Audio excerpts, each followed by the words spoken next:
Welcome to Marsha's Plate, a Black trans-inclusive feminist podcast. A place where we know that not everybody is invited to the cookout.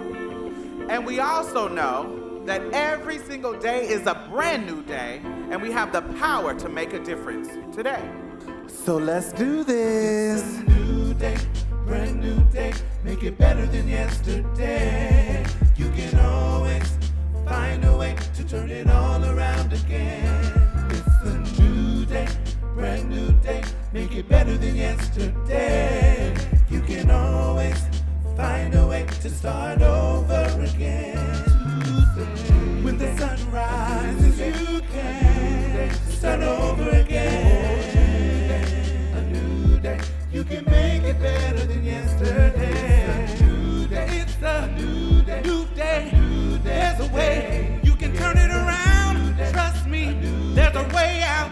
There's more time. Just don't give up. When the sun rises on a new day, you got another chance. Yeah, yeah, yeah, yeah. A new day, you got another chance. If you want to join the conversation, you can hashtag Marsha's Plate. You can follow us on most social media, Instagram, Twitter, Facebook, all of that. Just search for Marsha's Plate, MARSHASPLATE. Y'all ready? Let's get started.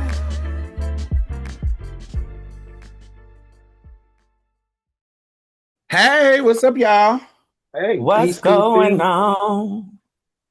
What's going on, honey? What's going on with y'all? Honey, y'all favorite girl did a press conference. Y'all first lady. Who? Y'all first lady. You talking about yourself? Y'all first lady. Who did a press conference? Michelle Obama? Y'all first lady. Forever first lady. Exactly. Exactly. The sex worker in chief. Oh, you talk about melanemia. You talk about melanemia line there. Mesothelioma. You two might be eligible for compensation. Do y'all know that she's in America on a motherfucking Einstein visa and this bitch can't even master the American accent? What the fuck is she an Einstein in? Exactly. Well, like what is she smart at other than selling her pussy? We will like never her know. husband, she does struggle with literacy. Like her husband. Obviously. Yeah. I did hear about her. I mean, I'm not trying to make fun of people that struggle with reading, but she did. I mean, that to your point about the Einstein visa, I'm assuming if you have an Einstein visa, that you're not struggling with literacy. Child, I would assume that if you was on an Einstein visa, that you would know how to write your own damn speeches, and at minimum, you would realize when it was somebody else's that you was fucking reciting. Oh yeah, she did do a lot of Forever First Lady little copycats out here. So what's going on with your First Lady? I know her ass was lying. I know her ass was lying, talking about she don't know Jeffrey Epstein. Bitch, he the one who introduced you to your husband, bitch. I don't know all the deets, but I heard that she was doing a lot of damage control or trying to do a lot of interviews to get ahead of something to do with one of her friends or former friends, something like that. So there's a lady from is it Argentina? It's another foreign bride, another foreign male bride type of situation. I feel like these girls are sex trafficked. I feel like they are in these countries. They are in these countries and on some I want a better life, I meet this rich white man. We've seen this before. We've seen this happen. We've seen this. Sometimes we see it. Usually when we see it from a perspective of, I know me. Sometimes I'll see it from the perspective of the girl. I remember growing up and seeing, and we'll talk about some of this later. I remember growing up and seeing some girls with older dudes, and all her and us are thinking, oh, she caught her one. She caught her a trick. She caught her a lick. That bitch hit a lick. She hit a fucking lick. And so these girls in these countries hit them a lick. They because they don't know no better. They could be in different dire situations in their particular country. They meet this, they get connected to this rich white man, and then these rich white people, these white men snatch them from their country, marry them, put them up in the house, penthouse, and taking care of them. And this is one of the girls who was best friends with Melania. They were together. They married. She married one of those rich older men that was connected to Epstein. That was connected just like Melania was connected to Epstein. And so how it worked, Diamond. They hit a lick crew, bitch. They call them models. Yes, that's I mean, a different kind of I do. Yeah, I know. I forgot what it's called, but I think there's like a culture of this in Russia and like parts of Eastern Europe around grooming young girls and like all of this stuff. See, It's y'all gone on for a being a long time. y'all being a little too politically correct for me. Honey, everybody know that these bitches in these third world countries, the goal is to pop pussy and hit a lick. Honey, baby, third world, some of the first world countries, if they got misogynistic laws, them bitches is trying to pop pussy to get the fuck up out of there. We not going to act like it ain't a goal for these bitches to catch a rich white man. It's a goal for some of us niggas in America to catch a rich white man, bitch. And you think that these hoes from these poor countries don't? I'm not going to sit here and pretend that it's not sex trafficking with you motherfuckers. That's why they're trying to keep the Epstein list on pause. That's why they're trying to retract, honey, everything but put the motherfucker out in full. Because they don't want us to see how the sex trafficking ring works.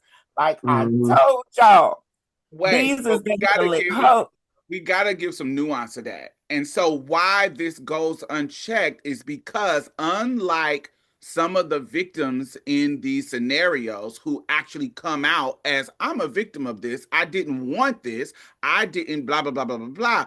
There is a sector of people who I am looking to hit a lick. So I don't think of this like sex trafficking. I'm thinking of like, oh, I caught me a nigga. My mom knows that I done cost me a rich nigga. So if I can get this motherfucker to marry me, I can send money back home to my daddy and my mama and make them more secure. And so to the person in the scenario, particularly this one from Argentina and even a Melania Trump, I'm not thinking about, because she was older, but this one was caught when she was young. He flew her when she was 15 to America. And so they were friends together. And so in their situation, she's not thinking of it like I'm being trafficked.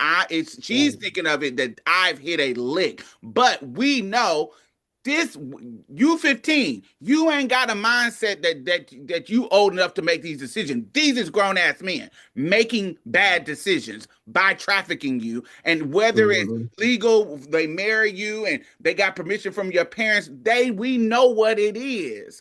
And so what happens is now they deported her. They deported the lady and she's gone back to her country. And she was like, oh, I know where all the motherfucking skeletons are buried. I know where all the things is. So now she was in a detention. I think she was in detention center first, and she was trying to get help from, other people's first lady. Right. Before she got deported. Right. And so she was like, oh, y'all want to play games with me? Because this is some type of, her getting deported is some type of retaliation from her husband. Right. That's right. This isn't something, now she's older and not, he want to trade her in for something younger. Now she's of legal age. So, every time, you get over 18, baby, they don't want you no more. Shit, you get over 17. If we trust what the victims are saying about Epstein and the men like him, and they're saying they don't want you to look like women. Once you get to 17, they throw you away. And so now he married this one, and so now she's older because now they old. You get what I'm saying? This is years ago. They old now and they married and she's been kept, but now that she's trying to divorce and go on about her life and blah, blah, blah, he wants to retaliate and gets her deported. And so now she's over there making accounts and making videos saying, hey, this is what I know about these motherfuckers because I was one of them. And da da da da da da da da. And so Melania had to come out and do an unscheduled press conference. To all my sex workers out there, baby, it is no attempt in me shaming you over here, honey. Baby, I don't think it's a bad idea. Baby, we live in a patriarchal, misogynistic society. If popping your pussy can get you a better life, then bitch, I suggest you do it as long as you're comfortable doing it, honey. Baby, my only issue is, again, them taking advantage of people who are underage, who do not have the mentality, who do not have the brain development to be able to make these long-lasting adult decisions. And number two, motherfuckers feeling like that's their only option. If you're in a situation where you feel like sex work is your only option to make money, then the problem is the system. The problem ain't you. The press conference is about her denying what this woman is saying, claiming that we all know what's going on. So she's denying having any connections to Jeffrey Epstein. But what I think is, I don't want to say cool that she did, but what she says is, I need Congress to be more transparent about what is going on with these files. Y'all are not being transparent enough. Y'all need, because now that my name is being thrown in the mud, I need it to be clear. Everything going on, be more transparent. So what it sounds like to me is Melania said, honey, clear everything up. Y'all, it's too many shadows. Shine some more light. So so it can prove that I ain't got nothing to do with this bullshit. Even though I may be connected in that way, it can at least prove that there's another way that I'm connected other than what this bitch is saying. That's the way Melania is talking about it. Which, however the light gets shined, but I already said this. I don't understand why motherfuckers is so excited about the Epstein files. Because whatever we found, I've said this before and I will say it again. Whatever we find out about or have found out about in the Epstein files, we already knew that these motherfuckers was these type of people. And we still, not we, but our country still elected this motherfucker to be in office. So it doesn't really matter because the people who voted for him knew that he was already this type of person. But it's clearly, I think, the other thing, I mean, it's going to go beyond him, obviously, in terms of like, Bill Gates, there's people we know, but like, who knows how deep this thing is? And honestly, it's just so ironic because they tell what they're going to do, right? Because remember when the whole MAGA thing started, they were like, oh, it's a pedophile ring. It's a da-da-da-da. It's like, yeah, that's this. That's this.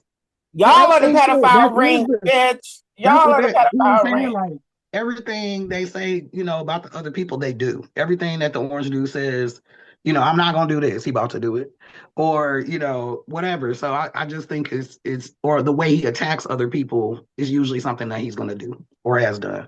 But I did see now whatever. Don't shame me on the episode of Law and Order SVU. Dun dun. They talked about this right here, what we're talking about, and just like one of the things that I learned from the episode, because sometimes the more you know on the SVU episode, that there's like a not I don't want to say like a class, like within like in open society, it seems like there is like this open like sex work shit, like or whatever, like something for like oligarchy people, for rich people, like it's a thing, it's a part of the culture in a way that it's not here. It's not as underground as it is here. I think it's kind of the gist I was getting. But oh yeah, you mean like in other countries? You mean like in other countries and other nations? Yeah. And like former Soviet Union kind of countries and all that kind of stuff, which was interesting. So anyway, it's like I understand. I understand, like y'all. Younger people do aspire to that as an option in a way that I think is different here, where you know what I'm saying? Because like not everybody's about to get. If you're involved in sex work, not everybody's working with someone who's a fucking millionaire. Like, what I'm saying? Like your access to it is a little different. It sounds like than here. It's a little bit more. They got a whole fucking structure. I think we Yeah, do. in some other countries, well, in a lot of other countries, like I said, it's more it's like an unspoken truth. You know, it's something that everybody knows about, everybody is aware of, from the Bachabazi and Arab cultures to, you know, the sex work on the red light district in Amsterdam, you know, to the Epstein Island and you know his whole list of things. But No, no, I no, don't know. no. Wait. We have it here. A perfect Yeah. example in Yeah, we do fictional have it world here. is in the you just named the SVU because that's a a cultural icon. Another cultural icon is Scandal. Melly, the president's wife on Scandal, Mm-hmm. Melly Grant. Mel, Millie. she was the what we're talking about. She was now she rolls herself up in the ranks, but how she was groomed to find this rich white man, to be an Ivy League girl. You go to college to Yeah. find your husband. If you come from a family of some money or some means or some status to be able to get you in the circles to be next to a Epstein, to be next to a debutante, you are being put out. It when we think about Gilded Age, the girls who are being put out for that, the prince, the duke, the girls who are we're bringing our girls out so they can know that you know that they're available. It was a whole debutante thing of you, and no, you are not marrying for love. You are marrying to Business. for business. You Yeah, are yeah, making connections. that's how I was raised. Completely agree. In our society, I wasn't raised that way. it's just labeled But we differently. Like poor. Yeah. I was raised to marry for money, and there's still people in my family who think that I'm stupid because I've had the opportunities to marry for money and I didn't, because I just didn't love those people. But also look at oh my God, the example slips me now. But look at our society. I mean, look at some of our celebrities and how they're set up and how they date in the same circles and all that. Like that shit ain't coincidence, honey. That's a whole bunch of But trafficking I situations mean, going some on. of it, I don't think it's all. I mean, I do also think it's like people gonna try to maintain their lifestyle, and I do think that not everybody is being exploited in a situation just because they're gonna marry someone and maintain the lifestyle they already have. Most people aren't trying to like go from I live in a single family house to I don't. Like most people are like, if I live in a mansion, I'm probably gonna go to school with other people that got a mansion. I'm probably gonna go to social shit with other people that got a mansion. Within the Black community, we got links and what's one of my things, but what's the other one? What's the other ain't there another one? Raya. Nah, damn, it's on the tip of my tongue. But anyway, but you know what I'm saying. So I think there's an element of that is not as strong Oh, today. I You remember know what my I'm example. saying? As it has been I in the have an past. Epstein list example. Mm, Virginia Gouffre said that her father was the one who handed her over to Epstein and Donald Trump. mm. And who was she Like her, again? she is the one who had the picture of her with Prince Andrew. She's the one who claims that she was trafficked to Prince Andrew. She was one of Epstein's main girls for a period of time while she was young. And she claims to have had her interaction with Prince Andrew when she was under 18. But Mm-hmm. she is now deceased. She is the lady who coincidentally passed away last year. Mm-hmm. And isn't she And the who are one that when she got 17, he asked her to bring her sister? mm-hmm. Yes. Mm. Who was young, Yeah. who was 12 when Wow. she was 17. And where is she Yeah. from? I think they're from here. But Mm-hmm. She's from the States. If I'm Mm-hmm. not mistaken, Florida. Mm-hmm. And they met down in the Palm Beach area. I think she was working at Trump's Mar-a-Lago or something at one Mm-hmm. time. And Mm-hmm. yeah, but before she passed away though, she had left and went to Australia. She'd been in Australia for years before Mm-hmm. I she wanna passed away. I want to say, while I understand Jay totally, and I know I'm not saying this as you're wrong. I totally understand the relationship. Well, this is just our circles. I get that. What I was pointing out is I know the that there is, while it manifests differently in our country, there is in multiple, just because of poverty and how capitalism works and how misogyny works and how patriarchy works and how sexism works, there is a culture I think in every culture, and it just looks different and manifests different because of laws, because of culture and freedom of culture.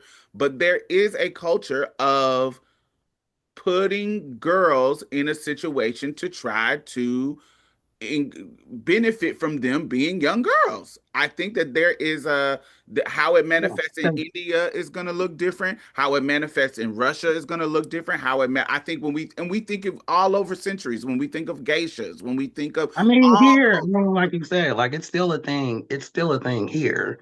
yeah. In lots of class situations, right? Like whether and it looks different.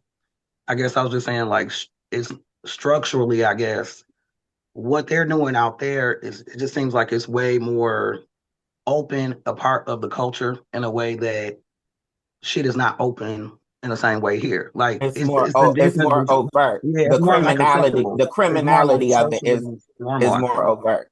Yeah. Yeah, I Yeah, get it seems what like you're it's saying, more of a Vanessa. social norm.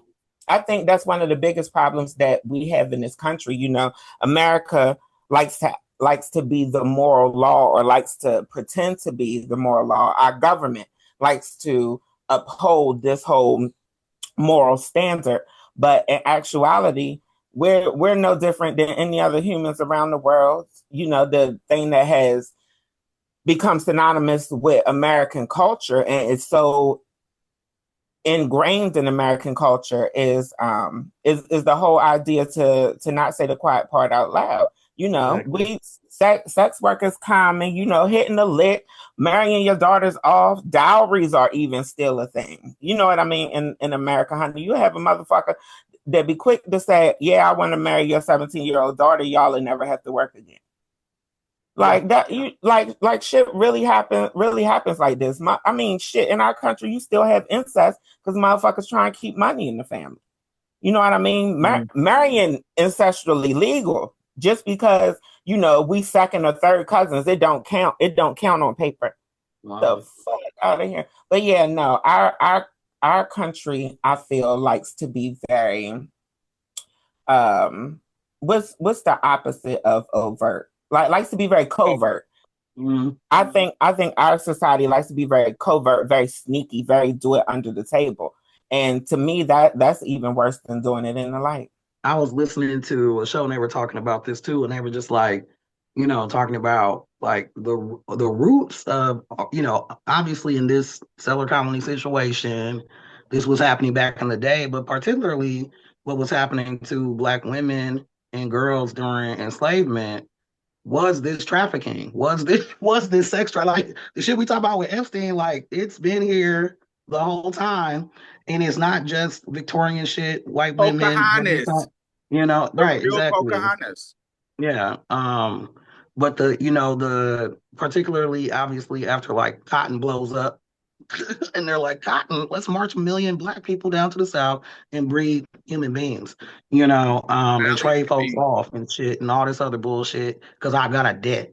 So I'm gonna sell your sister. I got a debt, I'm gonna sell your mother, like crazy ass shit.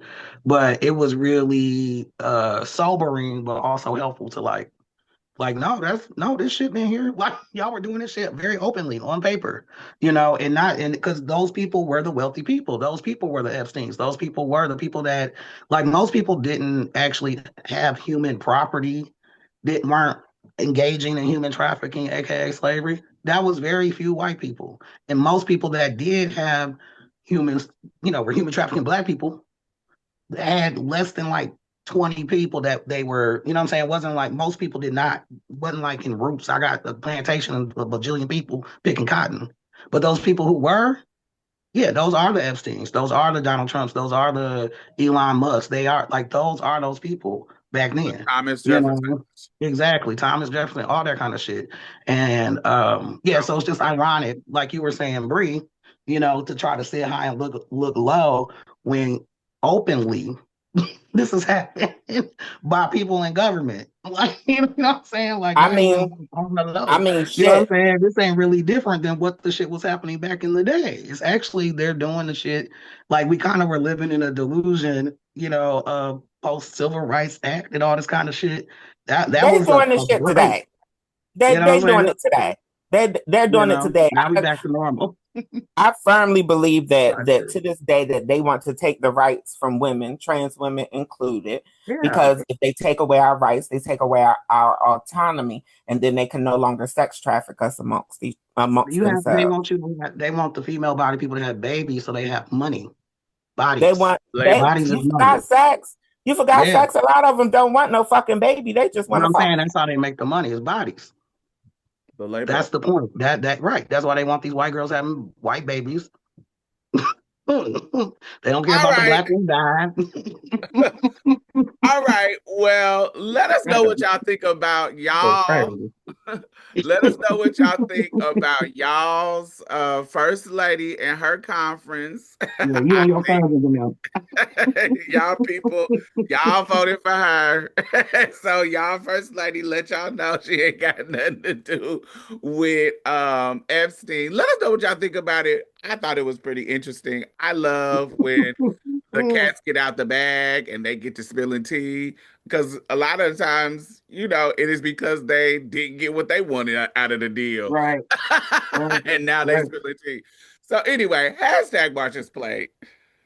Hashtag MARSHASPLATE. Okay, period.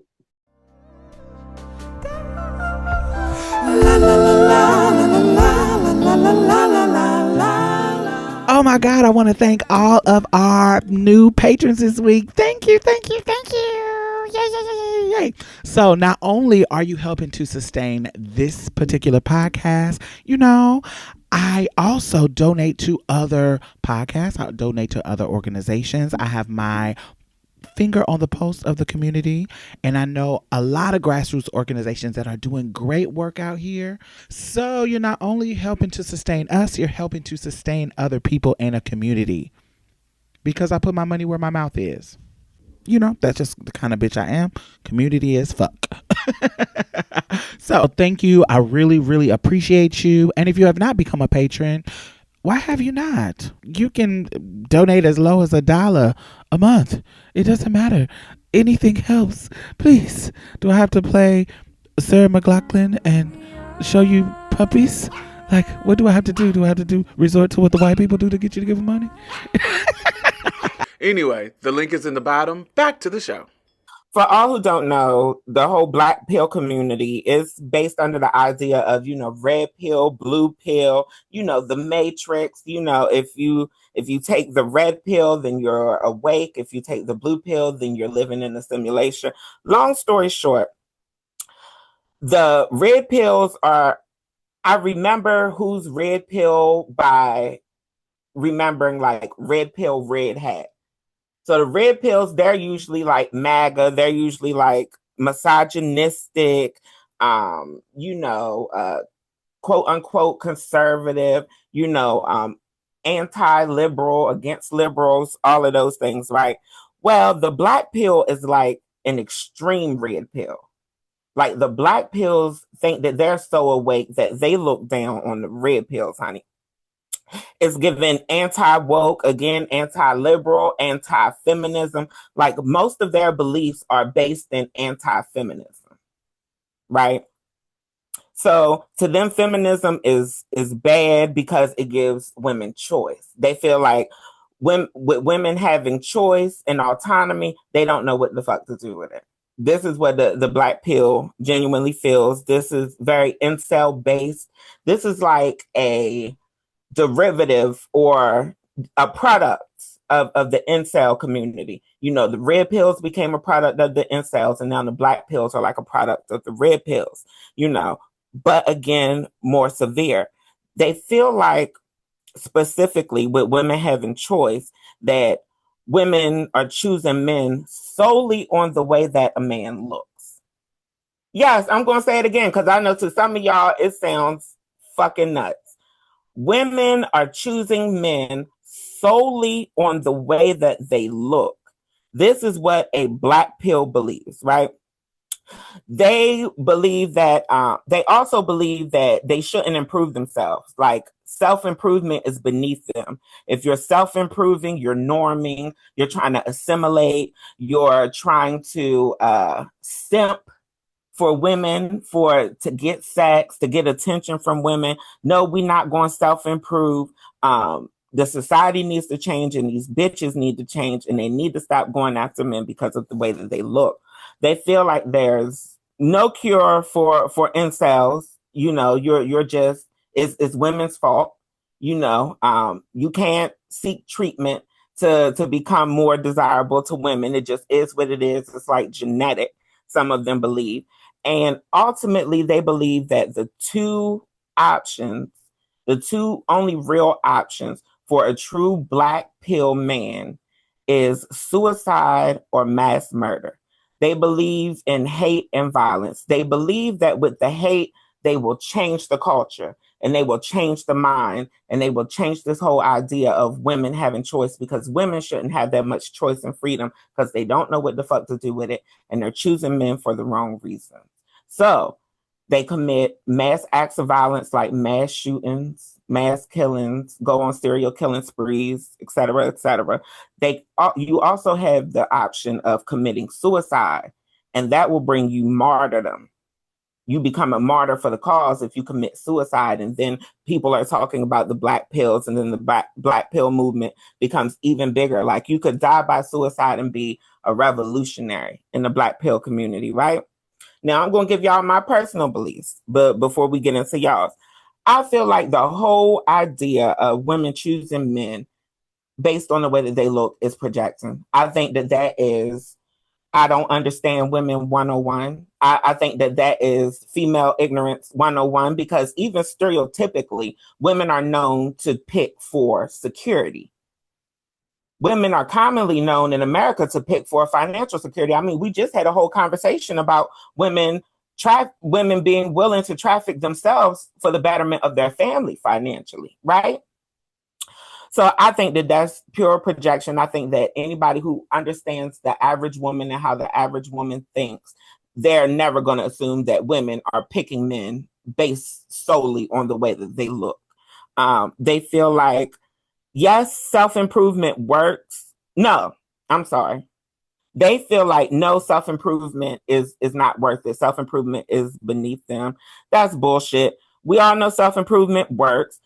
Realistically, just common sense. If you do things to improve your looks, if you do things to be more desirably presenting, you're going to get more attention. If you up your financial status, you know, if you change careers, if you excel in your career, if you become financially successful, that in itself is a form of improvement that women would pay attention to. And also personality. You have a lot of women out here who are just not superficial and they just want a partner who they could get along with. But anybody who understands humanity and psychology, period, will understand these things, right? These are common sense things. So I'm sure most people listening, you know, these people seriously need therapy, honey.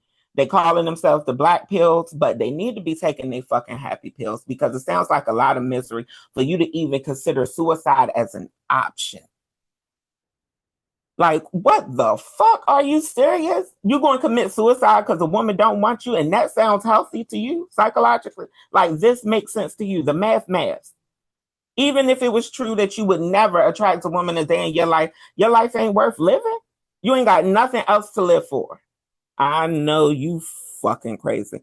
Honey, I think that the government should be monitoring these people. I think they should be monitoring members of the black pill community. I think they should be monitoring members of the red pill community, shit. But black pills especially, because these are people who are following a model that results in terrorism, terroristic attacks. I think that these people should be watched, if for no other reason than potential terrorist attacks. As far as them committing suicide, baby, I hate to sound harsh and I hate to sound brash, but you know, I'm not going to tell you no motherfucking lie. Let these crazy motherfuckers take themselves out, honey. We don't need them reproducing. Honey, and we damn sure don't need them reproducing their motherfucking thoughts. Now, if they have any willpower and if they have any common sense to save themselves, then I think that they're redeemable. But honey, I ain't stressing about a whole bunch of crazy ass, misogynistic, terroristic motherfuckers wanting to take themselves out. Hey, if you like it, I love it, bitch. Honey, when you get to Valhalla, I hope you get all the virgins, bitch. Honey.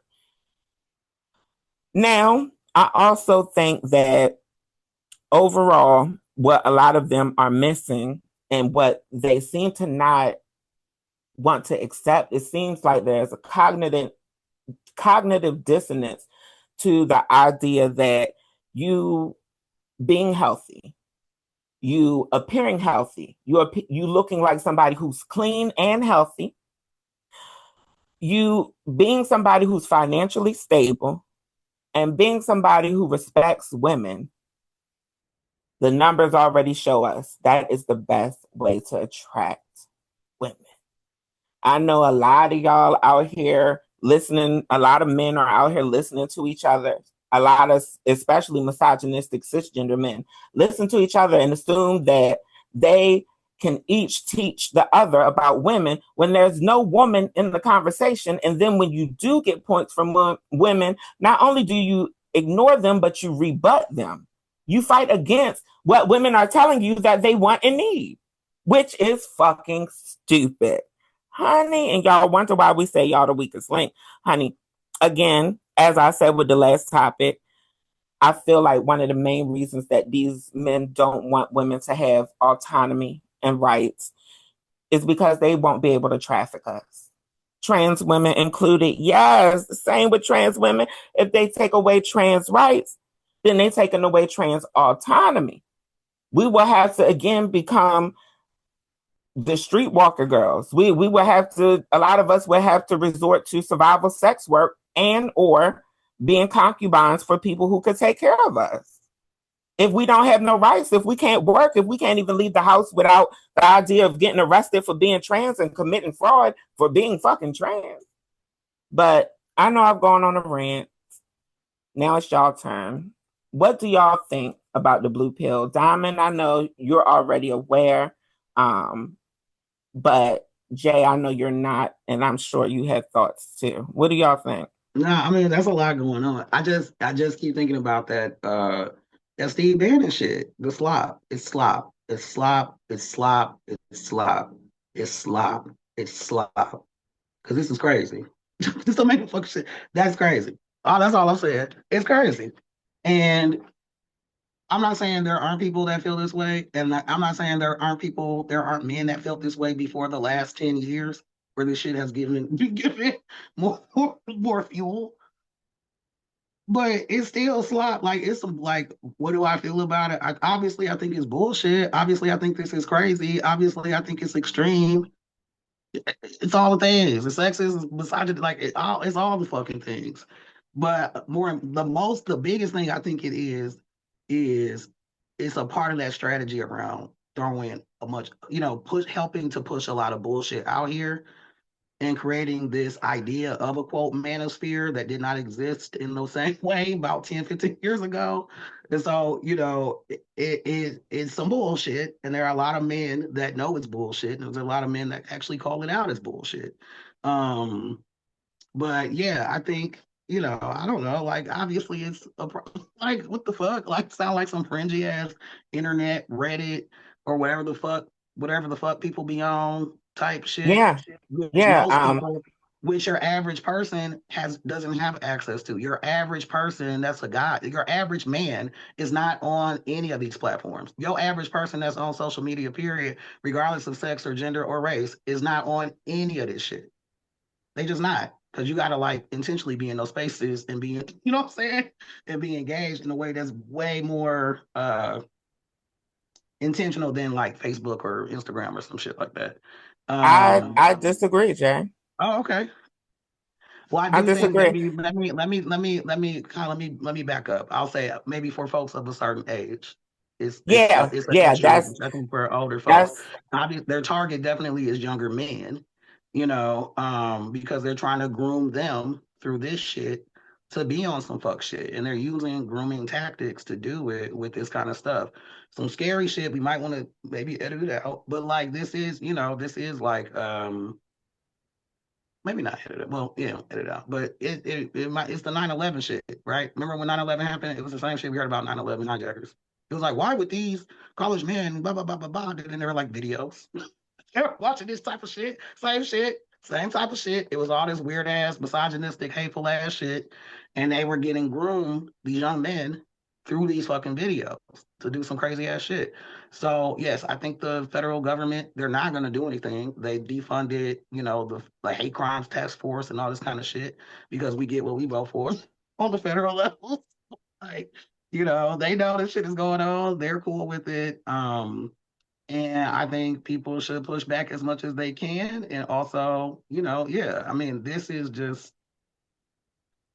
I don't know, you know what I mean? It's like, yeah, this is this is ridiculous. And honestly, it's just sad. But, they are, it's fucked up on all ends because it's fucked up because it's just fucked up.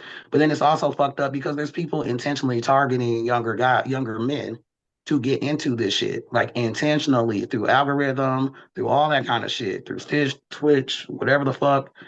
You know what I'm saying? So like that's kind of what we're dealing with too, is, people being targeted to get into this kind of extreme, like misogynistic, like violent type shit. I don't know. We got to talk to each other, try to stay engaged with humans. You know what I'm saying? Because, they take advantage of isolation in terms of like trying to target people and get them to kind of go down like a deep dive and just kind of be, into a tunnel. Yeah, that's why I disagree with you, because we know that Gen Z is a very isolated population. And though you as an older millennial, you may not be able to see that, I definitely see that. I see that with just trans kids that I deal with. But I also know that one of the biggest psych issues for cis males and Gen Z is loneliness. So, you mix loneliness, a developing brain, impressionable ideas, desperation, lack of attention. Right. Yeah. But you have to counter it, right? Like, yeah, it's a thing. So what does that mean for me? That means that I need to engage with people. That's what it means for me personally, if I can, right? Yeah. With folks in my family, in my community that I do fuck with, to check in with them who are younger and see what the fuck is going on. I think that's helpful. But, when I think Trump definitely, he got more of the young vote in this election, but it's still, he did not get the vast majority of young people. I do think they are growing their people because at the end, they don't have the majority, but it only takes a critical mass and to really start to shift shit. And that's a much smaller number than the majority. So, yeah, like I try to check in with my younger cousins to be 100, who are like 18, 19, 17, Yeah. to be on the video games and shit. And people are like, And that's yeah, all the fuck they do. yeah. And it's be on so, the but video I'm just game. saying, yeah. And so, but they, yeah, I've had to talk to them about, some of this internet shit. And it wasn't this kind of shit, but, it definitely wasn't like misogynistic, crazy, sexist shit, but still was just like, a little weird. So, I don't know. Those are some of my initial thoughts. Ma'am? What about you, Diamond? And is there anything that I forgot to touch on that you're aware of when it comes to the Black pills, Diamond? Yes, two things that I would just want to add for clarity. You hit on it a little bit. I just want to summarize it a little bit. You talked about wait. Before I go to that part, I want to say this part. So this concept, I know y'all are talking about we're talking about pill, the black pill, the red pill, and the manosphere, and da da da. This pill metaphor comes from The Matrix, the movie The Matrix, that was created by two trans women now.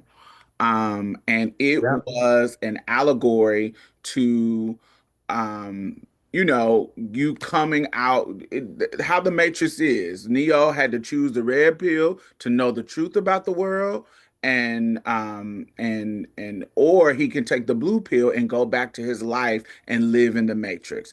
And so the men, ironically, taking this idea from a movie created by a trans woman, have taken the red pill. Means if you take the red pill, you know the truth about the world. You know the truth about the framework is primarily, of course, the manosphere, the incels, blah, blah, blah, blah, blah, to describe shifting perspectives on gender roles, dating, society, all the stuff that has been around, these concepts around misogyny and biological determination.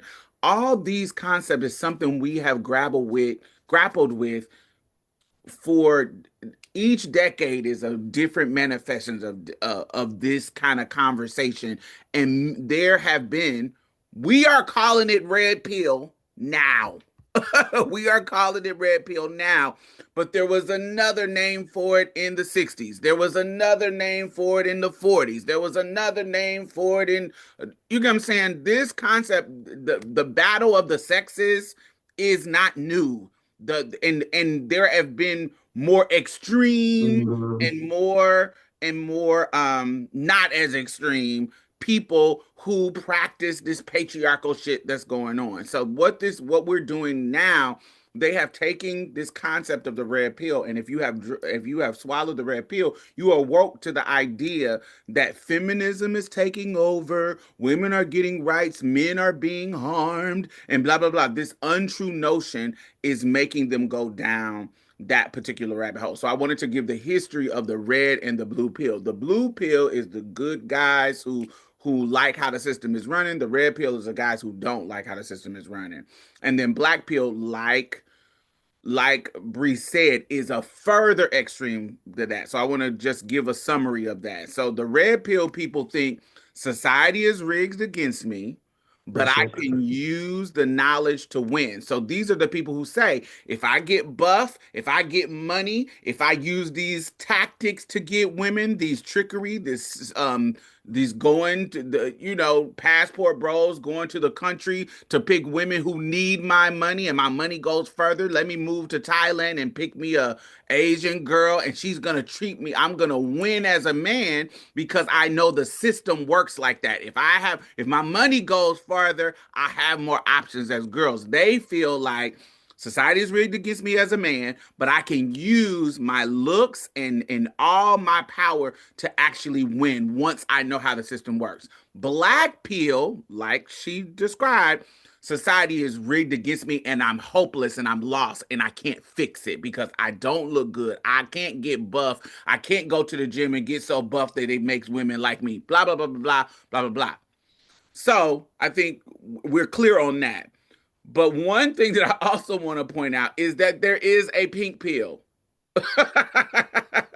There is a female version of this concept called the pink pill, which is when women, it's kind of like the equivalent to the black pill. They adopt a femicide. They have a similar desolation view of modern dating, except it's not, because they don't have testosterone running through their blood. But I don't want to be stereotypical, but they're not going out here mass shooting. They're like, I am totally disconnected from society because I am unattractive, because I don't have any of the social capital that beauty gets me, because I'm fat, I'm dark skinned, I'm ugly, I'm deformed, whatever they think about themselves that is unattractive and doesn't put them in the ring to be competitive like an attractive woman.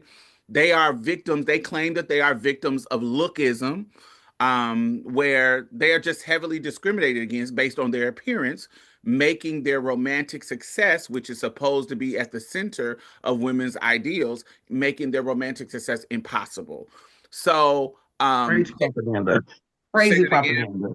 I'm saying it's just crazy, extreme propaganda that was already there, like in TV and all that kind of stuff in mainstream society. But like, to have it be so extreme and have this kind of platform in a way that it's never had before and reach more people in a way that it's never been able to reach on that scale is crazy.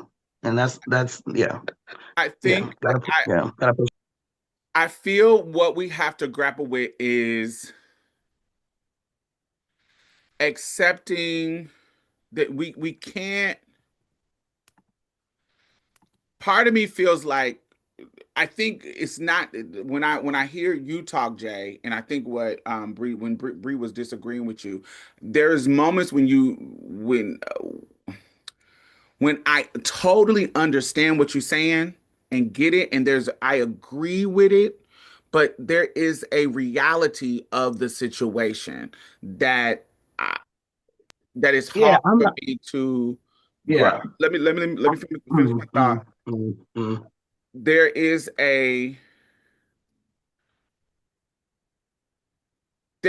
we talk about how the systems work against us. Do you see what I'm saying? We talk about colorism, we talk about racism, we talk about sexism, and we know those things are real. And those I think people who are in these extreme situations, we talk about classism. When people are burdened down by a lot of these systems, class, sex, colorism, racism, when all of these systems kind of they're not winning in any of them, there's a reality of their situation. There's a reality of it's not just propaganda. While I know and totally understand why you are saying what you are saying, so I'm not disagreeing with there is an aspect of that being so blown out of proportion that it can make people feel extreme in a way that they can't. But there is a reality of there are men who out here can't get a job. There are men who out here who cannot live up to the real standard that they want to live up to because of the economic exploitation. There is a because of discrimination around about looks and how white supremacists work in the beauty standard work. There are some people who are totally. I just listened and I think she's gorgeous, but I understand what she was saying. When we think about Gabourey Sidibe talks. She has confidence. She's a movie star. She's doing what she's doing now, but she talks about in her interview. There's an interview she did with Godfrey and whoever he has like a podcast or a show with another comedian, and she did an interview and she was very very clear about how the world sees her beauty and how she had to see her beauty in herself because she was big, dark skinned, and da da da da da da da da.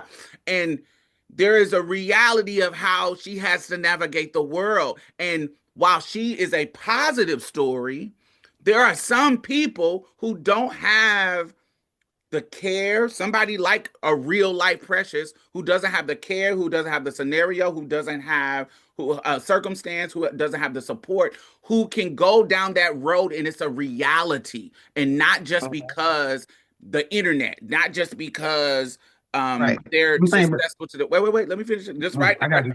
Yeah. Not just because they are being susceptible to the slop and being susceptible to the tactics of banning the tactic, because there are certain things that I'm susceptible to that I don't even listen. I block conservative stuff. I block, so I'm not even exposed to that slop.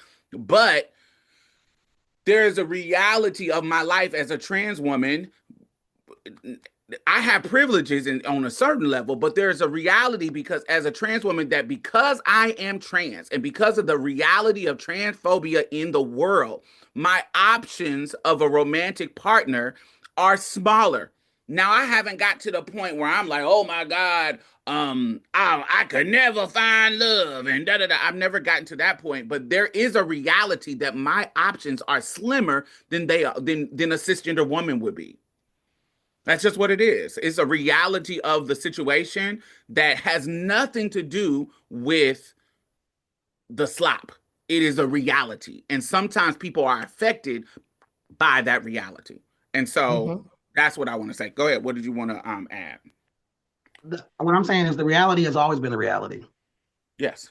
What's new is the algorithm and the slop in AI and the targeted algorithm shit, that part is new. None of that shit is new. I'm on the same page with you. The reality is the reality. That was the reality 20 years ago, 10 years ago, 30 years ago. People are facing those, have always faced those realities.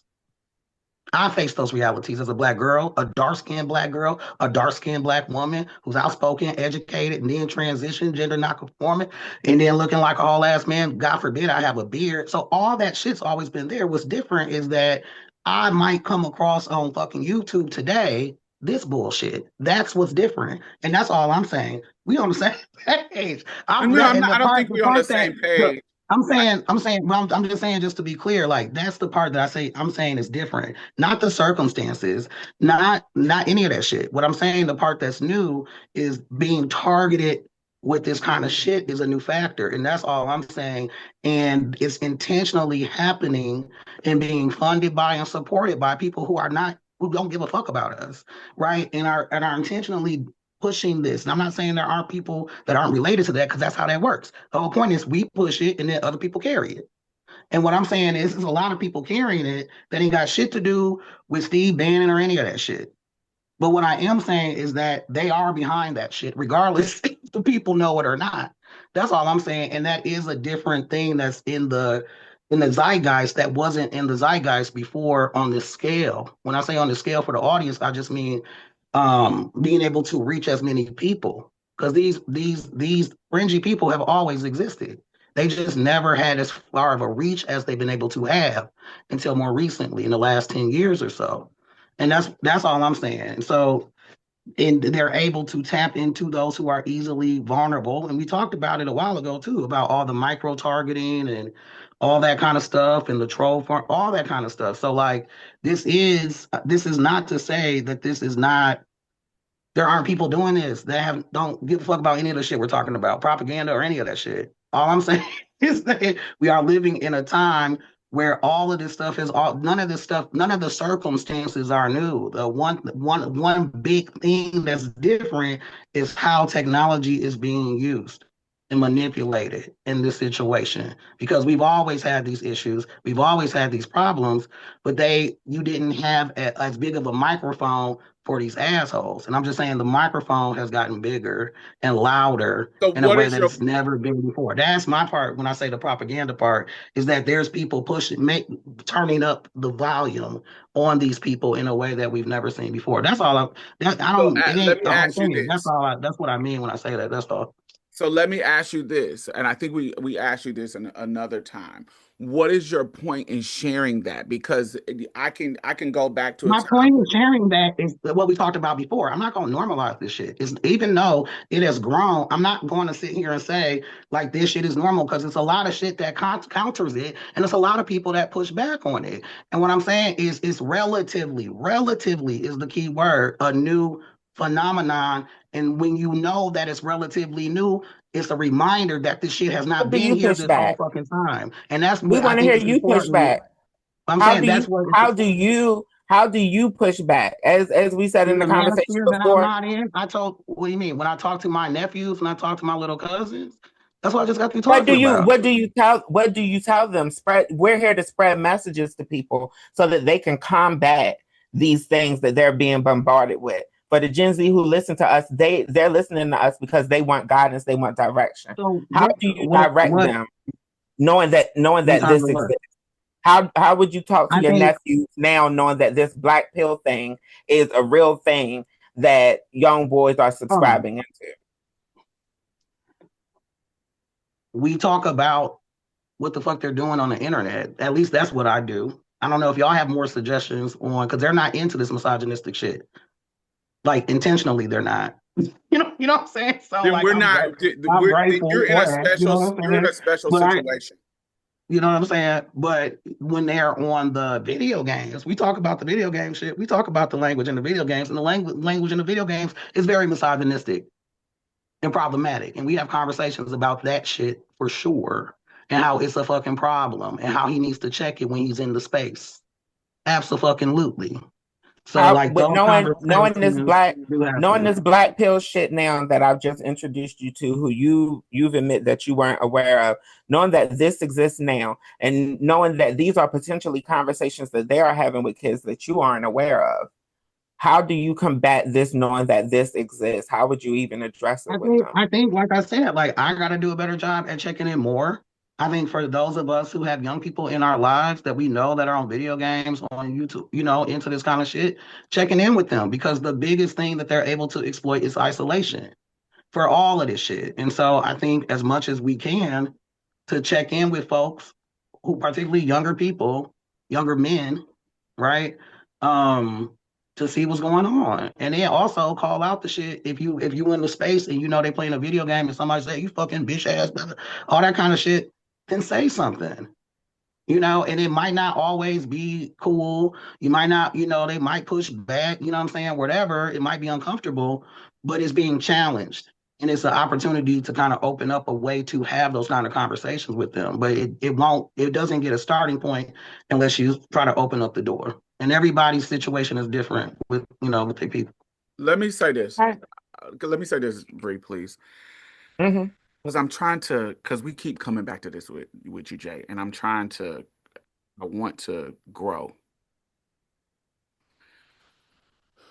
Okay, so hold on. I just want to say, the perspective I have is a perspective that I hear from many Black women too. I just want to be clear. Like that's like the structure of that argument is based on some shit around Black women, okay, and how to attack these things, because we've had to attack things before. We've had to address misogynistic shit before and other systemic shit to try to shift the cultural norms within our communities, because we've done that. So we can do that again is all I'm saying. We have a point of reference to be able to try to shift some shit, some dynamics. It's not perfect, but it's definitely changed. You know what I'm saying? As a Black woman. So that's on an interpersonal, that's what I'm saying. As a Black woman, I understand it. I totally understand. There's something that's not clicking. So I'm trying to grow, and I want you, there's something that's not clicking between your message and how I'm taking it. So I want to grow. And so I want to give you let me explain this. So we all know the Monica Lewinsky scenario. Okay. Mm-hmm. You know Monica Lewinsky, right? Yeah. He was the early 20-year-old worker at the White House that was giving blowjobs to our president at the time, Bill Clinton. Mm-hmm. At the time that this was exposed, this was the earlier days of the internet. Okay. Mm-hmm. She is the first person to experience of what we would consider an internet viral moment. Mm-hmm. The blogs, the technology of how the information was disseminated to the people with Monica Lewinsky was way different compared to previous times because of the internet. What it feels like when you say what you say, what it feels like, say we go back to that time, and people and women, Black women and feminists, we were saying this older man exploiting this woman is a problem. There is something going on, and da da da da da. When you say at that time, the internet blew this up bigger than what it actually is. I don't think that's comparable. I don't think that's That's exactly what it is. You're saying that technology is blowing it up, and you mention it all the time. So it feels like what is your saying? Because there's a difference between a scandal and fringe beliefs. I've been around and know about fringe beliefs for a very long time. And what I'm saying is fringe beliefs did not get as big of a platform until more recently. That's the only thing I'm saying. It's like that's what I'm saying. When we know what we know from back in the day, when we talked about hip hop and Dolores C. Tucker and all that kind of shit. And what did people say? Hey, I have a problem with these fucking misogynistic ass lyrics. They have a problem with normalizing calling Black women bitches and hoes. Like there's a place for the blues. There's a place for all that kind of shit on a Saturday, but we should not normalize it and make it be the fucking default. That's what they were saying. Because they were saying we don't want to normalize. Hold on. What I'm saying is before it became the default, early on, they were saying, I'm pushing back because we don't want to normalize X, Y, and fucking Z. Just like we don't, like you still deal with fucking sexual harassment, you still deal with all kinds of shit, but it's not like there was a cultural shift, is all I'm saying, because people had to change how they fucking dealt with people. That's all I'm saying. And like, my bad, I got a little off, whatever. What I'm saying is like, fringy ass white people, fringy ass misogynistic ass white boys, fringy, all that kind of shit is always been there. What I am saying is that, yes, they had a louder microphone. A Dr. Umar and all this other bullshit got a louder microphone. But a part of what we're experiencing right now, and we already talked about this several times, is that it's a healthy reminder to know that sometimes the shit is going to appear larger than what it really is. And the reason it's important to remember that because we can beat it. Because if you think it's bigger than what the fucking really is, what you're fighting is something different than what you're actually fighting. And some people feel overwhelmed and think the shit is so big that it's not manageable and like we can't do anything about it. And so for me, it's important to share and remind folks like, yo, like, hold on, let me be clear. All of this shit is propaganda. I ain't talking about just the internet. So that's the context too when I say propaganda. So let me go back to the analogy of Monica Lewinsky. Yeah. If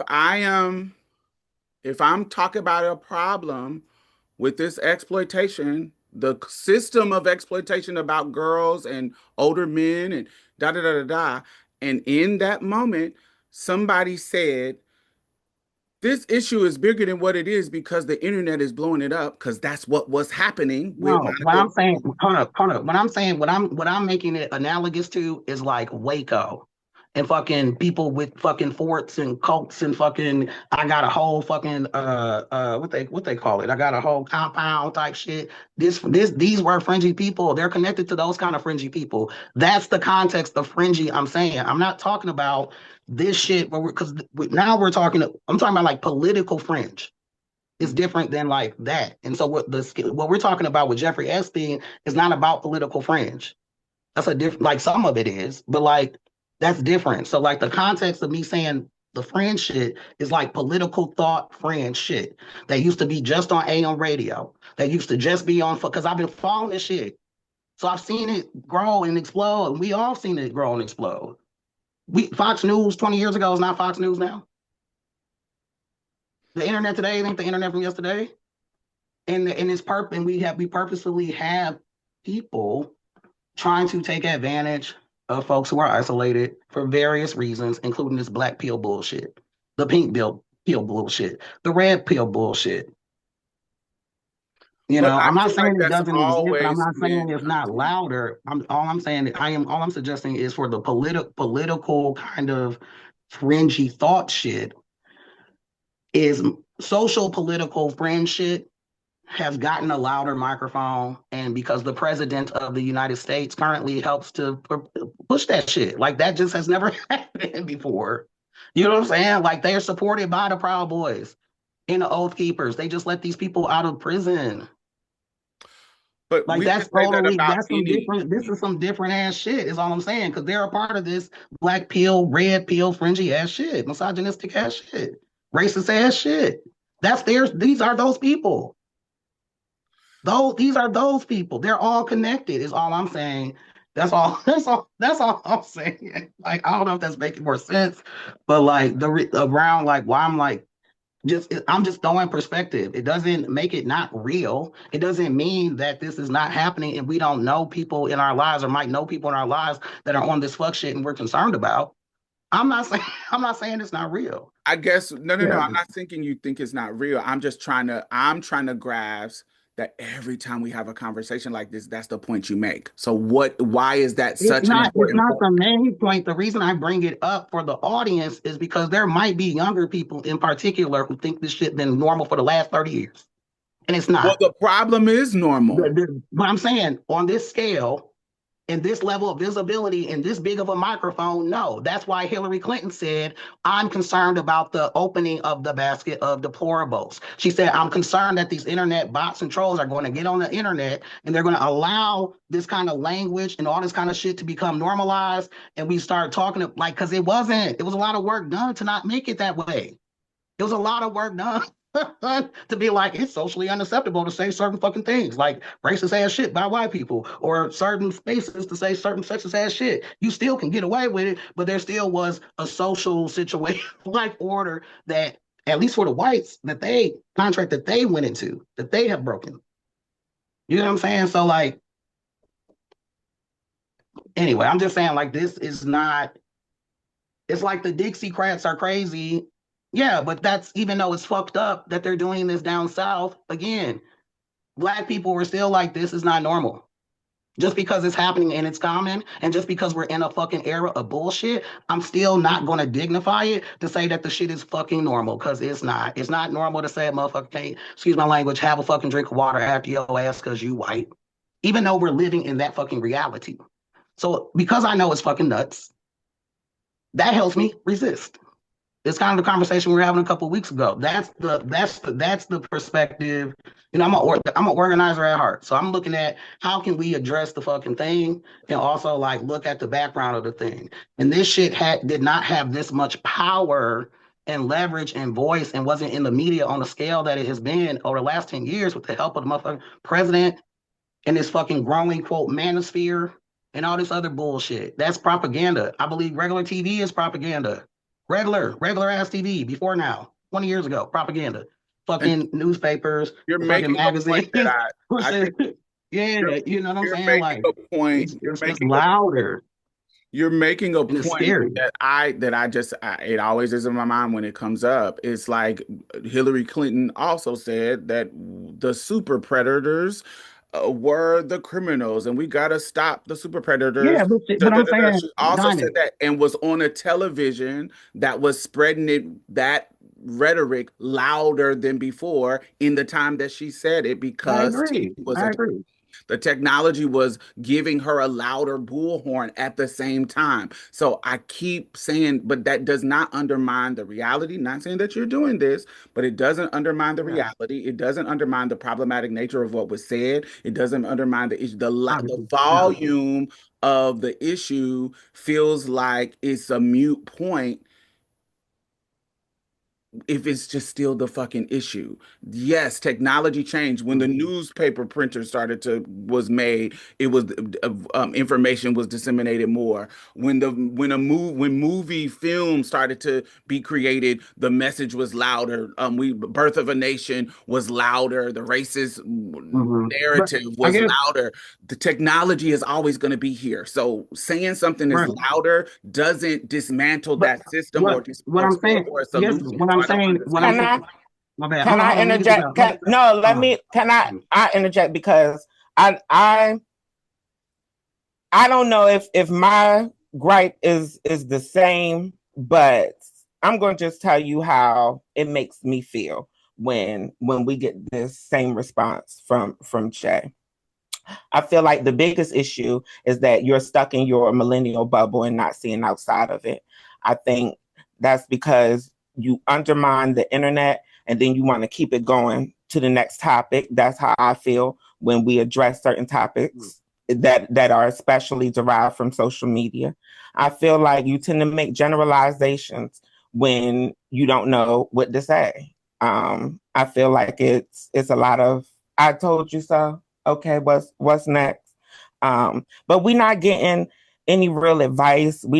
I'm not getting any real direction. I'm not getting any new ideas from you. I'm not getting different perspectives from you when it comes to these social media topics. I'm not, and you mentioned addressing it, but I'm not even hearing you give real advice on how we can address it amongst each other or even with the younger kids. I think that hold on. I'm just telling you how I feel. Yeah. If I'm feeling this way, I'm not the only one. I'm sure. I got you. I think for you, not being into social media culture, you really feel like the internet, I think you really believe that the internet makes these topics realer and bigger than they are, when in actuality, the internet makes these topics real for a huge number of people, the next generation, in fact, which directly affects us and our viewers. And I think a lot of them are stuck. A lot of our viewers are, of course, of our generation. They're millennials as well. And they don't know how to address this social media culture. I feel like that's why a lot of these kids get so tied up in social media culture. There's actually new mental disorders that are developing with social media culture. And we will talk about those more in the future. Stay tuned. But I think you just don't get social media culture, Jay. Social media culture is the reason why we have President Trump as the president of the United States. They are shaping people's genuine ideals and how they really move. People who are going to have real control of this country going forward, whether we want them to or not. And overall, is when it comes to social media culture and social media topics, I don't feel like we get any revolution. Our audience leans younger than us, I just want to interject that part. Right.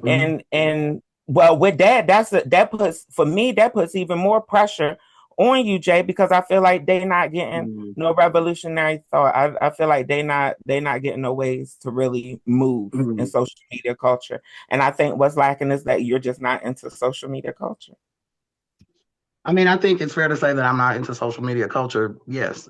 I also was kind of an analog girl in digital world when it came to regular TV as well, for similar reasons. Because back then they were talking about how TV can get you sucked in, mess up your attention span. Y'all know I got ADHD, so you know what I'm saying. So I do what I can do for myself, whatever.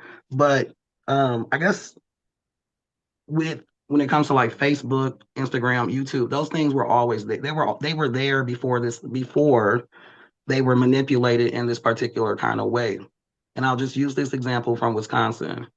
When they ran the recall in Wisconsin in 2011, it was the first election after big election after Citizens United case. That was a Supreme Court case that said you can bring in whatever fucking money, basically. And we don't have to track. That's why we're dealing with so much bullshit today, because there's so much money that is like you don't have to account for. Anybody can do, like, it's crazy, unlimited amount. In elections. And so what happened, it was the template for a lot of what we saw, what happened with MAGA, and how they manipulated Facebook and the groups and the different, they used Cambridge Analytica, did all those surveys. What's your birthday? What's your favorite color? What's your da-da-da-da-da? And they were doing personality studies on every fucking body. And then they used that information and they sold some of that information to the Republican Party. And they use that information to further target people for ads, to further target people around certain thoughts, to further target us in particular as Black people and younger people to not vote. They weren't targeting everybody to say don't vote. They were targeting certain people. But what we saw in Wisconsin back in 2011 was the beginning of this shit. And all of a sudden you heard these white people talking about family versus family, all the MAGA shit. Black people weren't being targeted. The Black voters weren't being targeted, but the white people were up north, and it was all that. It was the beginning of this micro targeting. So the reality at the time was like, some of the shit, like you said, Diamond, like was as intense as it was in certain parts of the state, and wasn't as intense as it was in other parts of the state. Where you ran into a thing was where it wasn't as intense, and people feeling like they're too overwhelmed and there's nothing they can do. And so it was helpful that people could check. Like, this literally did happen in Wisconsin, like literally in 2011. And so that's when I'm talking about it, I'm also like, from that, for having that as a point of reference, because it was out of nowhere. It was like, where the fuck are these Facebook groups? Because we were the fucking the little test case. And so when I'm talking about the stuff, like, it's not to, I want our listeners to know, especially younger listeners, I'm not saying folks aren't impacted by this, and it's fucked up. Like, there's no way fucking getting around that.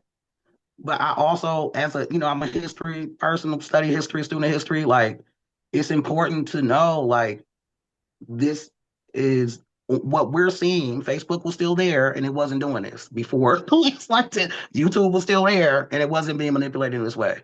Instagram was still there and it wasn't being manipulated. There was a change in how these platforms that were already there prior to 2015 and 2016, they started to be manipulated in a certain kind of way. And back in 2011 is kind of when we started to see that, at least out here in Wisconsin, kind of the beginnings of that. With these fake groups, fake account, all the whole bit, all the shit that we talk about today in terms of, you know, people making comments and all that. So it's not to dismiss, it's just I want folks to know, like, we can beat this shit. And that it has not all, like, the Facebook, Instagram, and YouTube were not manipulated in this kind of way 15 fucking 20 years ago. So something changed in how these platforms were being manipulated. That's all I'm saying. And we can beat its ass. You know what I'm saying? That's all. That's kind of, and it's when I make that point, it's not to make a point to state on. It's just literally like a reminder, like, yo, like, this is, regardless of how I feel about it, regardless of how Black pill people, what they doing on the internet, regardless about how any of us feel about it, the truth of the matter is, regardless of how we fucking feel about it, we know for sure that this shit is being pushed and supported by fucking white Christian nationalists. We know that for damn sure. So we know that that is happening. And so I think it's a good reminder just to know that, like, this is not necessarily as organic as it may look. That's all. And I think we can push. That's all. Like, it's like, I don't know if that's still, if that makes sense. Like, I don't know. I don't know. Maybe it's just because I'm not as internet savvy and shit, but like the people can beat the shit is all I'm saying. The people. This is my last statement. This is my last statement about this topic. So, not necessarily about this topic. I don't think Jay is not an internet person. I met Jay on the internet. Jay is here because he was on the internet. I met Jay in person on BTAC, but we've been friends. Yeah, we met online. Absolutely. We met online. Yeah, he may not be online as much as us, but he's on the internet. Yeah. I'm on there. It's like with the download. It's like the download niggas. Wait. It's like, you know, the men that say, "Oh, I ain't in the gay community," but they on the apps. They may not go to the bar. Everybody know their motherfucking ass. Everybody know their ass. Everybody, you know everybody. Everybody know you. So you may not be on the internet like I didn't make this claim. This is a claim that Bree has made about being right. Yeah. No, I said. This is how I feel. Like, look, I'm how on you there, make me feel. Listen, I am a auntie. Okay, I'm an auntie and I'm an uncle. Period. Okay, so I'm on Facebook, Instagram, all that kind of shit, just like any other 43-year-old auntie, uncle, auntie. Okay, and so that's what the fuck I'm doing. I'm looking at people got kids, folks graduating, all that kind of shit. What happened with the baby? Woo. Like, I'm definitely on there in that kind of way, and I'm okay with that. Like, I'm definitely on there in that kind of way, just kind of checking in, you know, Instagram. Wait. Let me make my point. But you also are following a particular political thing because you bring up Roland Martin, you bring up Reese Colbert, you bring up tons of other people. So you are in the zeitgeist of the internet. You're just in a particular, I feel like, is 90s kind of way. 90s R&B. Yeah, Jay stuck in the 90s R&B internet. It's like the niggas who I don't listen to this new shit. I only listen to the 90s R&B and blah blah blah blah blah. Yeah. This Jay is that, but with the internet. Listen. I agree. It's not broad enough, Jay. Listen, I'm an old soul that finally caught up with myself.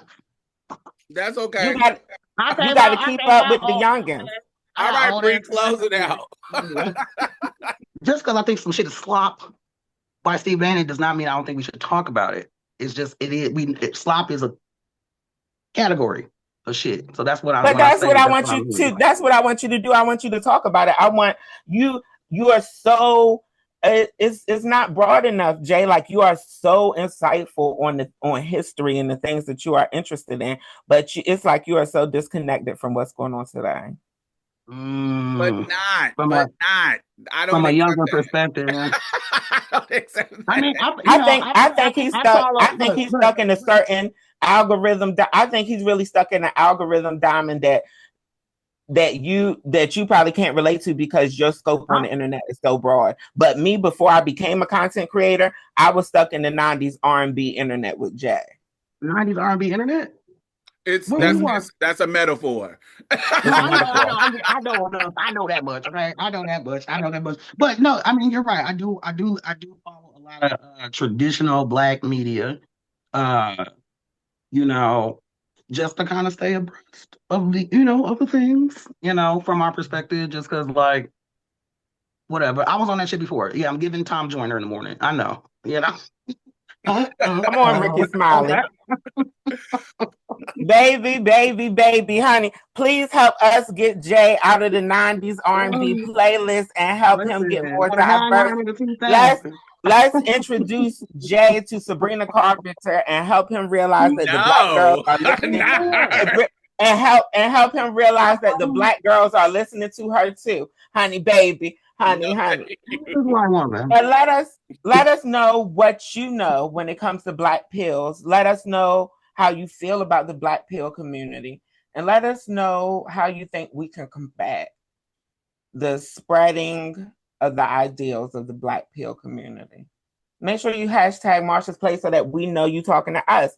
Hashtag MARSHASPLACE.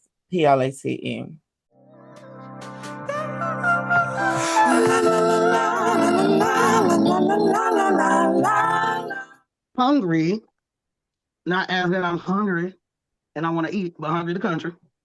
But really bad dad type joke from the auntie. Okay, we're there. So, but you already know that. They had elections there, right? They had elections. I believe they have a parliamentary kind of situation. I need to double check. My bad. But they've had a person in charge named Viktor Orban, who's been their leader for the past 16 years. He's very right-wing conservative. He's, the orange dude and y'all favorite first lady, white woman. They love him. They hang out together. He's into all the dictator, autocracy type shit.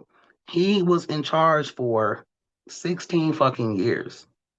And they called it, according to this article with, what's the article? BBC? They said they had kind of an electoral autocracy. Electoral autocracy. We trying to avoid that shit. But that's what they had for like 16 years. This guy was a hard ass. What is an electoral autocracy? Well, what's an autocracy? It's similar to like a dictatorship, where the person is in charge and kind of manipulates. Kind of on the shit that Trump trying to do. Like, you can't talk against me, you can't push back against. You must do what I say. Diamond, do you have any other thing to add on the definition of autocracy? It's basically like a king. It is basically like a system of government where one person is the absolute king. That's what. And so they said they had electoral autocracy. Like, they voted for this, just like 90 million people sat at home in our country and or our settler colony we lived in, and here we are, because not enough people came out to vote against the person who would like to have an electoral autocracy here in the United States settler colony. Anyway, it's basically a fake democracy. They're performing democracy like it's vote, but really it's just there's only a small margin. It's a small piece of people who have power that can basically they manipulate, repress, and play the field in a way to where it only is going to go in their way. So that's right. What it's a fake election. Mm-hmm. So they had this electoral autocracy. The person running against him, his name was Peter, I want to say Magyar, Magyar, and he's with the Tiza party. Well, enough people came out to vote to override all their cheating. Right. And his Tiza party won 138 seats out of like 199 in their parliament. And also, it's enough where it's like they have a 2/3 majority to overturn all of their policies that fucked up their healthcare system, their education system, and all their right-wing crazy ass shit. I thought it was really interesting because they've had him for such a long time, but that like so many people came out. I think they said it was like the largest voter turnout they've ever had in Hungary. And to me, that's kind of motivating because Orban is one of those people, if y'all don't know, the orange dude been hanging, he hangs out with Putin, he hang out with, homie in North Korea and all these people that tend to lean and be into, being dictators, being into autocracies. If we take it back to the World War II time, it's like the United States wanting to be a part of, still propaganda, the axis of evil versus the allies, or what have you. So my question for you two is, because to me it's kind of motivating that the people of Hungary were able to, overturn, well, basically get him out of office. Not only get him out of office, but also win back would be the equivalent here of like winning back the Congress or winning back the Senate, and where the legislative body where they're actually making the laws, and get a new person as well president or what have you. Um, what are your thoughts? Because we are dealing with another situation with Orange Dude, and we talked about everybody's favorite first lady, not mine, that white woman, and here we are again. And so we know we got another 3 years. These people dealt with it for 16, but still came out on the other end of it. So I would love to get y'all thoughts because I know we already worn out from these people, but personally, I found it motivating. Do y'all find it motivating? Like, what's your thoughts? Hell no, I don't find it motivating. I find it sad as the motherfucker that in 2026, motherfuckers are still living under dictators. After Hitler, motherfuckers are still living under dictators. I'm still trying to figure out why the fuck Netanyahu is still in office, honey. I'm trying to figure out how the fuck Trump ever got voted for. Like, I find it sad as a motherfucker. I find it sad as a motherfucker that we are so stuck in the I can't even say post-colonial. We so stuck in the colonized era. We're still in the middle of the colonized era so much that these crazy crackers got control and they ain't never wanting to let go.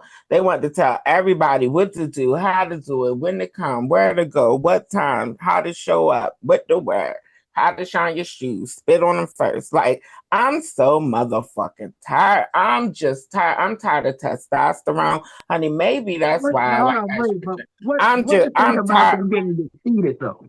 What you think about the people of Hungary defeating that party and getting Viktor Orban out of office and getting somebody new in and even having a super majority to overturn all his fucked up policies around healthcare and education and so on? Shout out to Hungary, honey, baby. Shout out to y'all. I suggest you stay your ass there. Honey, don't try to come to America for the American dream because it's giving what the fuck y'all just got the fuck up out of.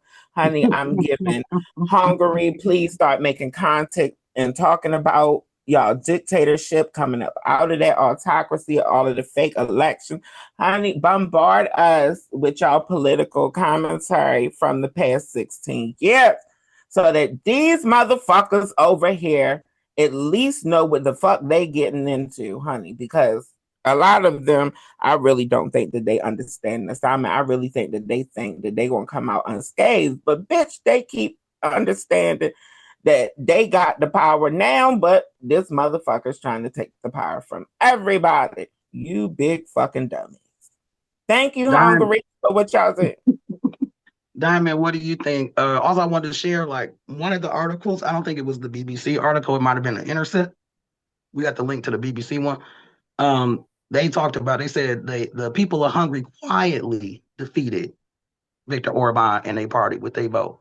They said they quietly because they quietly. All they did was show the fuck up. Diamond, what's your thoughts on this victory and defeat for the autocracy? How does it make you feel? Because we are kind of positioned globally in global politics with Viktor Orban. So this is somebody that kind of went down for the count for the nationalists. What's your thoughts? I find it to be hopeful. I lean more on pessimism, so this is hopeful. When it comes to American politics, I lean more pessimistic in right now.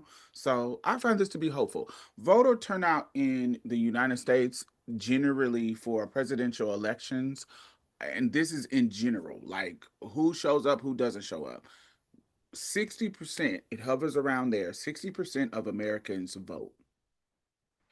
And it's even lower to like, it drops down to like 40% in midterms. So I want you to think about that. In the midterms, we always share with y'all that the midterms is really, really important to you because it's usually your local elections which directly impact you more than the general presidential election. So 40% of people participate in our electoral process. So that means 60% of the people don't. So imagine if we even in our midterm election, imagine if we just not get 100, but if we get to even the 60% that we did, because what we do know based on the numbers and the data, if the numbers turn out where everybody is just turning out to come and vote, it usually leans in a progressive favor. So, because of that, imagine if that 40% goes to 60 in the midterm election. That will shift the tides in our country. I wish that even a 10% shift will change our dynamic in this country. So I'm hopeful, seeing what's happening in Hungary, even though I think it's a different scenario, but I'm hopeful that we have the turnout more. This blue wave, everybody thought we was going to have a blue wave when Biden got elected, but it really wasn't that. It wasn't really that was a close election.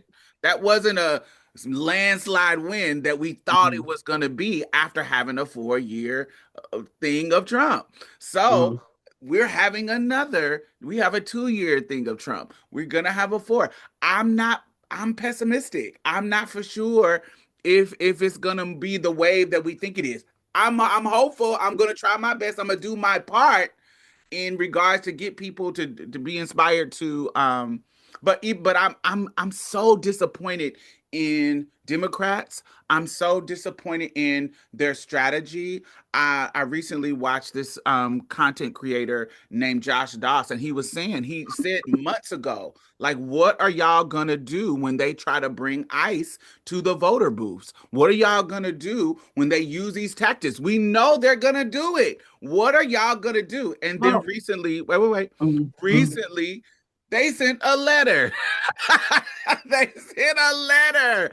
I'm like, I want Democrats to be more aggressive in their strategy. I want them to do what Mandani did. I want them to be more aggressive. And so I'm hopeful. This gives me hope. This gives me, okay, look at what's happening over here. We can shine a light on it. I don't know if that's going to happen in our politics, but I hope that it does. I didn't realize I was on mute. I was not on mute. My bad.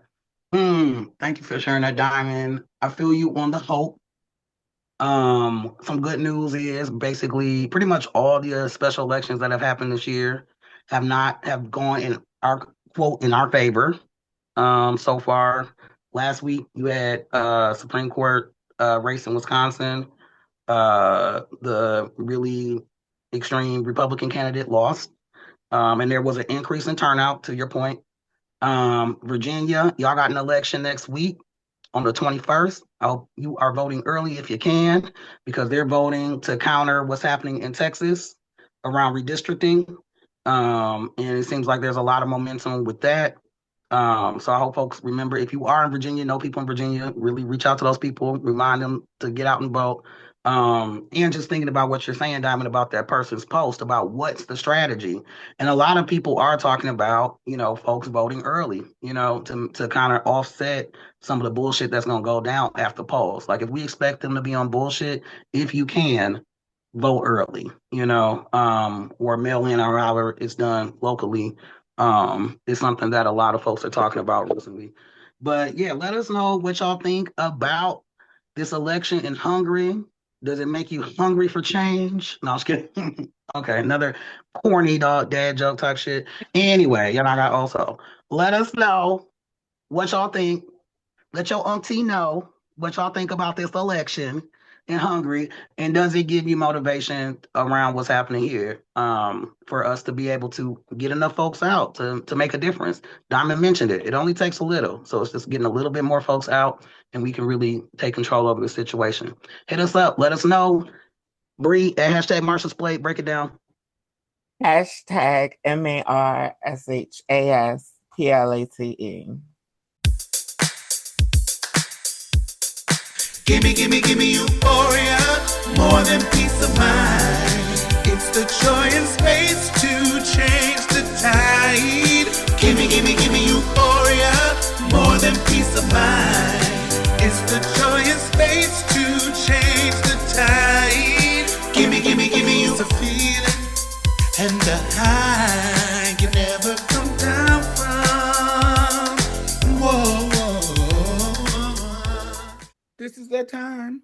Let me know what is bringing y'all euphoria this week. Oh, I'm excited to go first. Hey, I got to see my cousin. I got to see one of my queers families members, which is always fun to be amongst family within family. And also got to see one of the baby family members. So that's always fun. I got to be around a baby. I smell like baby, got to play with the baby. And we were listening. I have some uncles that used to be in like doo-wop groups and jazz vocalists and stuff because, again, my family is old and old so of course I have an uncle that was in a doo-wop group. Anyway, we played some of the music for the baby. And the baby, they're about 7 months around at the age where, they grab everything. We put the music on, the baby started dancing.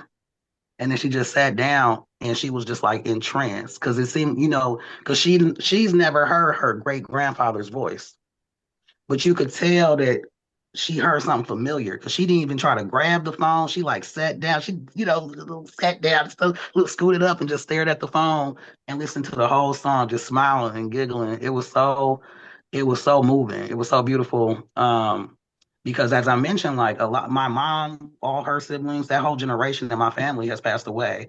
And the last person kind of in that kind of raised by my grandparents passed in the this past fall and is the baby's grandmother. So it was really special to be able to share that moment with the baby and also smell like babies. I ain't been around, when you get around babies, just feel good. So yeah, that's what's bringing me euphoria this week. What about you, Bree?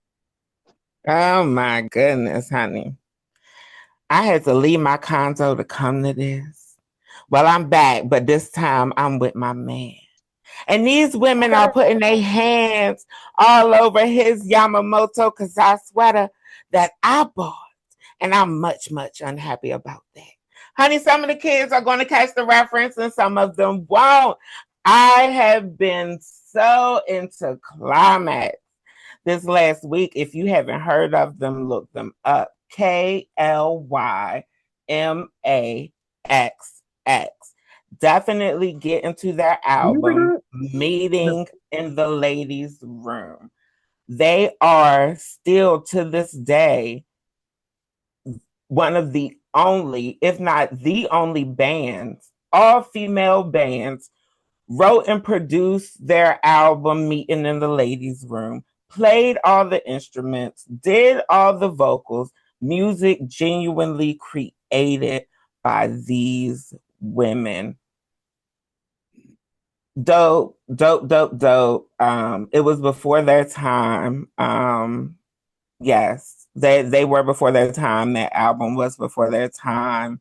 If you're into 80s, if you're into pop, if you're into pop rock, if you're into funk, you will love it. If you're into 80s ballads and R&B, you will like at least one track off of this album. And weirdly enough, I don't recall ever hearing any of these songs when I grew up, but I heard another content creator talking about this group and I looked them up and I've been in love ever since, but specifically their album Meeting in the Ladies' Room.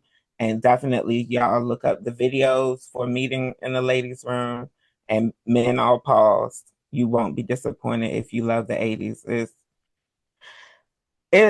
I'm feeling all the feels, honey, and I can't even recall ever being there. That's my Euphoria. What's yours, Diamond? Oh, I love that song. Meetings in the ladies' room. Oh, I love that. That's very vintage of you, Bree. So y'all know I'm a gamer. I play video games. And so the type of video games that I play is MMOs, like MMO RPG, where it's like multimedia, where you're playing with other people, other humans, and y'all have characters and y'all doing quests and fighting, doing trials and fighting like monsters. There's always some kind of magical stuff going on. And so this is the first of its kind, and it's been around for like 10 years. So I started playing it when it first came out 10 years ago. And so I think it's more than 10 years now. I think it's 2014, 15. Anyway, so I started playing it then, and I just have this character that is my main character. I have other characters too on my account, but my main character, and I just love how she looks. So playing on her, and recently I try to find things that make it reflect me. Like, of course, it's a character on the game, so it can't look exactly like me, but I try to make it have reference to me in some kind of way. And so this is how my character looks now. And so y'all know I have a tattoo of a butterfly on my shoulder, if y'all haven't seen this. So this is a butterfly, and it has like a cat face on the inside of it. So this is my main character. She has, and because I got braids this month, they finally got a hairstyle that represent Black people, and it is some braids on the side. Look at, wait, hold on. So she has it's braid cornrowed on the side, and then it's some braids coming down, cascading. Don't she look Yeah. sickening? She is so cute. Yes, with these butterfly tattoos all over her. Let me show you her body. So Oh, does she have on a heel? Is she fighting crime in a pump?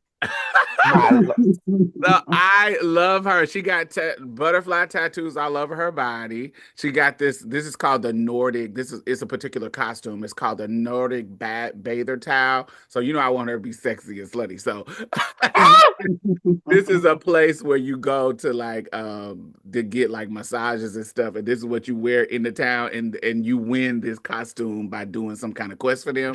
And so I was like, oh, I need to be naked, so I need to get that costume for my character, because you can get different costumes and they can look different way. You can anything about her you can change, like the staff that she has, because she's a sorceress, and everything about her you can change. And so I love her. And of course she's barefoot, because the heels be looking ugly. So just have her feet out, because her feet is pretty. Oh, she's bad. Okay, she's bad. She's just doing her tiptoes. Okay. Right. Yes. And so she also have a horse. Let me see if I can find a horse for y'all. This is when she didn't have no hair last week. She was bald. Oh. Yeah. So she was bald, and I was like, okay, her horse looks like this. Okay. You see, and it's like green, pink, and green, because I wanted to be AKA, but I couldn't be one. But so it matches her outfit, and she looks cute.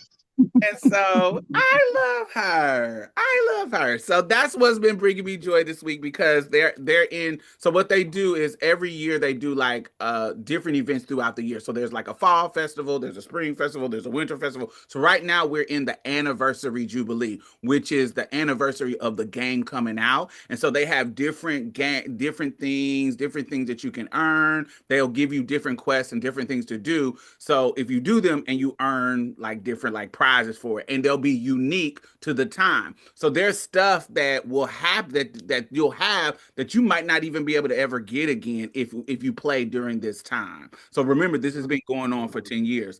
Recently, this girl told me, look at this outfit.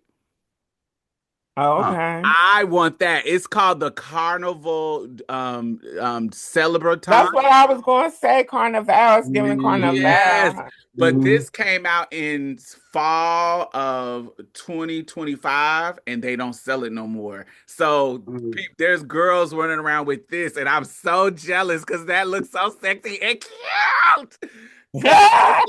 Because the whole back of it looked like a flower. When you turn around, it looks like a flower pluming out your back. Isn't that so cute? It was meant for you to have the butterflies. Yes, it would have been perfect. So I'm hoping they bring this back because sometimes they bring stuff back, but I'm hoping they bring that back, but they haven't. So because that came out in late 2024, early 25. So anyway, that's what's been bringing me euphoria this week. My game, my character looking like how I want her to look, tall. Because I made her the tallest and the thickest that she could be. Because I'm tall and thick. Hey. So, because everybody else character be all looking like little skinny, little meat, little meat in the corner. Mine is Amazonian. So when I stand next to the boys, I be super taller than them, looking down on them. Come on, looking down. In the game, they was like, "Why you make your character so tall?" Cause period. Anyway. Let us know what's bringing y'all euphoria this week, and we will see y'all next week. Okay. Wait, hold on. Hold on. Bree. Yes. 20 years ago, I was a person in a car who was like, "Welcome to my vehicle where we listen to not R. Kelly and derogatory-free hip-hop." I believe that. There's a lot of people like that. This ain't don't do shit. All right. We love y'all. All right, y'all. Bye-bye. Well, that's it. Thank you for coming and getting a taste of Marsha's plate. You can listen to us on iTunes and SoundCloud. Make sure you leave a review because we really need those 5 stars, y'all. And go like our Facebook page and leave some comments. We'll be posting exclusive content every Thursday, so you definitely don't want to miss out. You can also follow us on Twitter and any other social media site at Marsha's Plate. If you'd like to donate or advertise with us, hit us up at diamondstylz@gmail.com. That's diamondstylz@gmail.com. And that's it for us, y'all. Bye. Bye-bye. You gonna say bye, Mia? Oh, bye, y'all. Every little thing's gonna be alright. Alright.